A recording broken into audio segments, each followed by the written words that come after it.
अरे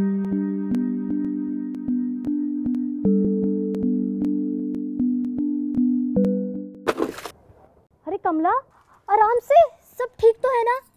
कितनी कमजोर लग रही है और इतनी थकी हुई भी लग रही है। अरे राधा, सब ठीक है। तीसरा महीना चल रहा है तो थोड़ी कमजोरी और थकान तो हो ही जाती है। तबीयत बिल्कुल ठीक है। थोड़ी उल्टी हो सकती है, लेकिन इतनी कमजोरी का कोई मतलब नहीं। तू आ मेरे साथ, चल। माँ जी, इसका तीसरा महीना चल रहा है, आप लोग इसे खाने पीने का ख्याल नहीं रख रहे क्या? खाना तो मैं खा ही रही हूँ ना। अभी सुबह मैंने पेट भर नाश्ता भी खाया था। रात की रोटियां बहुत बच गई थी तो उन्हीं में से 3 रोटियां और साथ में चटनी भी खा ली थी। और दोपहर में भूख हुई तो दाल चावल भी खा लूंगी। कमला, ये क्या, तुझे नहीं पता इस समय पे खाने पीने का पूरा ख्याल रखना चाहिए? माँ जी, आप तो जानती हैं ना, हम इस वक्त जो भी खाते हैं वो सिर्फ हमारे लिए नहीं, हमारे बच्चे के लिए भी होता है। इस समय पर खाने पीने का बहुत ध्यान रखना चाहिए। जब मुन्ना होने वाला था ना, तो मैं भी तेरी तरह लापरवाह थी। मैं नहीं जानती थी कि क्या सही है और क्या गलत, और इसका नतीजा तो तू देख ही रही है। मैं नहीं चाहती कि तेरे होने वाले बच्चे के साथ भी ऐसा ही हो। आप लोगों को पूरा ख्याल रखना चाहिए कि हर रोज़ भर पेट ताज़ा और पौष्टिक आहार खाए। एक बात बता, तेरा तीसरा महीना चल रहा है ना, क्या तूने आंगनबाड़ी में अपना पंजीकरण करवाया? उसकी क्या ज़रूरत है? बहुत ज़रूरत है। तू चल अभी मेरे साथ आंगनबाड़ी चल, वहाँ शोभा दीदी तुझे सब समझा देंगे और तेरा पंजीकरण भी करवा देंगे। चल। भाभी रुको, मैं भी चलता हूँ आप लोगों के साथ। ये तो बहुत ही अच्छा होगा भैया। पोषण की जिम्मेदारी सिर्फ माँ की नहीं बल्कि पूरे परिवार की होती है, खास तौर से पिता की। तू बेटा जा, मैं घर संभाल लूंगी। जी माँ, जा रहा हूँ। क्यों कमला, आजकल क्या दिनचर्या है तेरी? खाने में क्या क्या लेती हो? दीदी जी, मैं सुबह 6 बजे उठ जाती हूँ, फिर घर का सारा काम करती हूँ, जैसे साफ सफाई, पानी भरना, गाय को नहलाना, खाना पकाना, कपड़े धोना।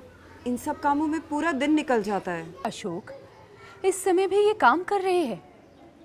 तुझे ध्यान रखना चाहिए कि काम के साथ साथ इसे पूरा पूरा आराम भी मिले। और हाँ, इसके काम में तुझे भी हाथ बटाना है। याद रखना, कोई भी ऐसा काम जिसमें इसे वजन उठाना पड़े या इसे झुकना पड़े, वो इसके लिए बहुत हानिकारक है। गर्भावस्था में सामान्य से 1/4 ज़्यादा खाना खाना बहुत ज़रूरी है कमला। और साथ ही माँ का 10 से 12 किलो वज़न बढ़ना भी बहुत ज़रूरी है। अगर वज़न नहीं बढ़ता तो गर्भ में पल रहे बच्चे के मानसिक विकास पर बुरा असर पड़ सकता है। अब सुनो, खाने में क्या क्या खाना ज़रूरी होता है। हरी पत्तेदार सब्जियां जैसे पालक, मेथी, चौलाई, बथुआ वगैरह, और उसके साथ साथ लाल, पीले और नारंगी रंग के फल और सब्जियां जैसे गाजर, टमाटर, सीताफल और आम इन्हें खिला। और इसके साथ साथ दालें, मूंग की दाल, काला चना, राजमा, अरहर और साथ ही अंकुरित दालें खिला, जिनमें कई तरह के पोषक तत्व होते हैं। और साथ साथ ज्वार, बाजरा, गेहूं, रागी, जो कि आसानी से उपलब्ध होता है। तुम्हारे और तुम्हारे होने वाले बच्चे के लिए बहुत फायदेमंद है। आंवला, नींबू, संतरा, मौसमी, खासकर खाने के साथ, क्योंकि इनसे शरीर को बीमारी से लड़ने की ताकत मिलती है और खून की कमी भी दूर रहती है। लेकिन इस तरह का खाना तो बहुत महंगा होता है, हम कहाँ से इतना महंगा खाना? अरे ये सारी चीज़ें तो तुम्हारे आसपास ही मिल जाती हैं। और ये सब्जियां तो तुम अपने खेत में या गमले में भी उगा सकते हो। संतुलित मात्रा में आयोडीन वाला नमक ही खिलाना, जो बच्चे का मानसिक विकास करता है।